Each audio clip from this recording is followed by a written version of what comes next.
നമ്മുടെ മണ്ണാർ ആർമി ഗേറ്റിനടുത്ത് മാത്രമല്ല ഖാൻ സാർ മുഴുവൻ ഹൈ അലേർട്ട് ആയിരിക്കാൻ പറയൂ.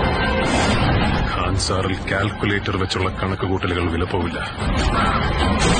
ഖാൻ സാർ ചുവന്നെരിയണം.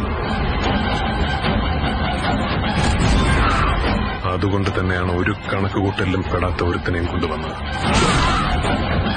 എരിയുന്ന കനലുകൊണ്ടായാലും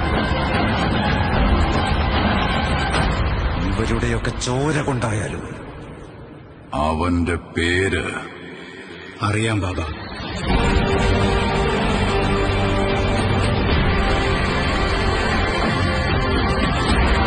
ഖാൻ സാർ ഒരുപാട് പേരുടെ കഥ മാറ്റിയിട്ടുണ്ട്. പക്ഷെ ഖാൻ സാറിന്റെ കഥ മാറ്റിയത് രണ്ട് ഉറ്റ സുഹൃത്തുക്കൾ ബദ്ധവൈരികളായി മാറിയപ്പോഴാണ്.